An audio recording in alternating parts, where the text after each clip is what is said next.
আসসালামু আলাইকুম, কেমন আছেন সবাই? আজকে আপনাদের সাথে টমেটো ভর্তার রেসিপিটা শেয়ার করব। তার জন্য আমি এখানে কিছু টমেটো নিয়ে নিয়েছি। আমি দেশি টমেটো নিয়েছি, আপনারা চাইলে যে কোনো টমেটো নিতে পারেন, কিন্তু দেশি টমেটোটা নিলে খেতে মজা হয় বেশি। আমি এখানে টমেটোগুলো দুই ভাগ করে কেটে মাঝখানের যে বোটার অংশটা সেটা ফেলে দিয়েছি।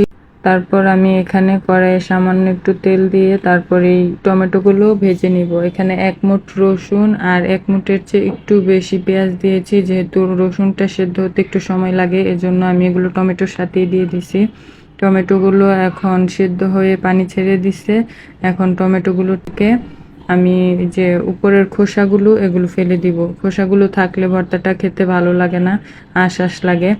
আর তারপর এগুলো আমি একদম ভালো করে শুকনো শুকনো করে ভাজা ভাজা করে নিব। এই যে আপনারা দেখতে পাচ্ছেন কোনো পানি কিন্তু নাই। তো এরকম করে শুকিয়ে নেওয়ার পর আমি একটা ম্যাশার দিয়ে ভালোভাবে এগুলোকে ম্যাশ করে নিব। আপনারা চাইলে ব্লেন্ডারে ব্লেন্ড করে নিতে পারেন, কিন্তু এটা আধা ভাঙা থাকলেই খেতে ভালো লাগে। এখন আমার ম্যাশ করা হয়ে গেছে, যেহেতু একটু পানি বের হয়েছে, তো সেই পানিটাও আমি একটু শুকিয়ে নিচ্ছি।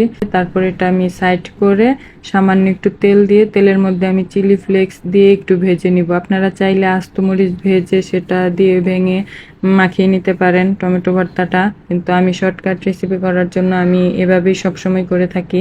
আর এখানে আমি সম্পূর্ণ রান্নাটাই সয়াবিন তেল দিয়ে করেছি, আপনারা চাইলে সরিষার তেল দিতে পারেন, কিন্তু টমেটো ভর্তাতে সরিষার তেলের ফ্লেভারটা আমার ভালো লাগে না, এজন্য আমি ব্যবহার করি না। তো এই তো আমার টমেটো ভর্তাটা হয়ে গেছে, আপনারা ট্রাই করে দেখবেন। তো ভিডিওটা ভালো লাগলে একটা লাইক করবেন, আর ভিডিওটা দেখার জন্য আপনাদের সবাইকে অনেক ধন্যবাদ। সবাই ভালো থাকবেন। আল্লাহ হাফেজ।